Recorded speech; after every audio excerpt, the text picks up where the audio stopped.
हरे कृष्णा भक्तों, आज हम बात कर रहे हैं योगिनी एकादशी व्रत के बारे में। और कब ये पड़ती है और कैसे इसकी विधि है, कैसे रखा जाता है ये व्रत, और इसका महत्व भी क्या है।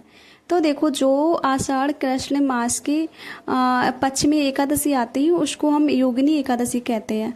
कृष्ण पक्ष उसको कहते हैं जो अमावस्या के पहले का टाइम होता है।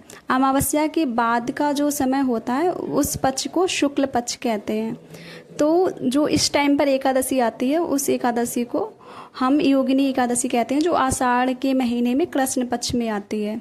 और इस व्रति को करने से मान्यता है कि अगर श्रद्धा पूर्वक आप करोगे व्रत को तो सारे पापों का नष्ट होता है। और योगिनी, क्योंकि भगवान कृष्ण का नाम ही है ना योगी राज, तो उनको बहुत ये पसंद है व्रत, और सारी मनोकामनाएं पूरी होती हैं, सुख समृद्धि और बाद में मोक्ष की भी प्राप्ति होती है।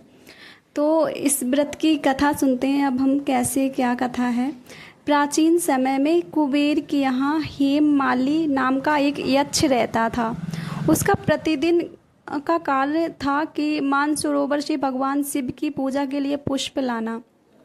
हेममाली उनकी पत्नी का नाम था विशालाक्षी के प्रेम में इतना आसक्त था कि एक दिन समय पर फूल लाना भूल गया। और पूजा में विलम्ब होने पर कुबेर को जब पता चला कि वो फूल नहीं लाए हैं टाइम पर, तब उन्होंने क्रोध में हेममाली को श्राप दे दिया कि वह कुष्ठ रोग से पीड़ित होकर पृथ्वी पर कष्ट भोगेगा।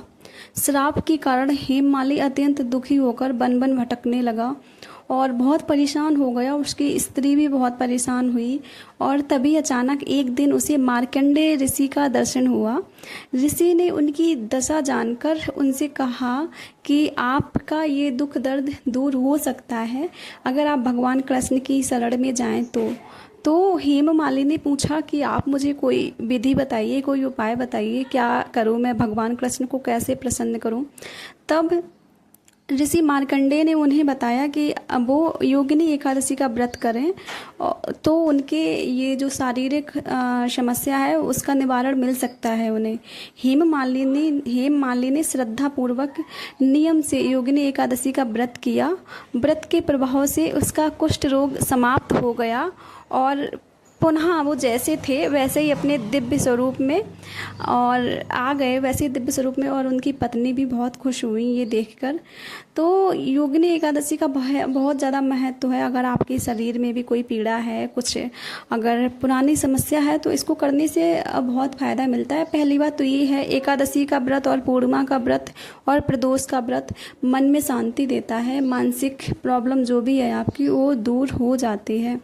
भगवान विष्णु की विशेष कृपा मिलती है। जो भी पाप है उनका नाश होता है, क्योंकि आप इस दिन अन्न का सेवन नहीं करते हैं, फलाहार व्रत करते हैं।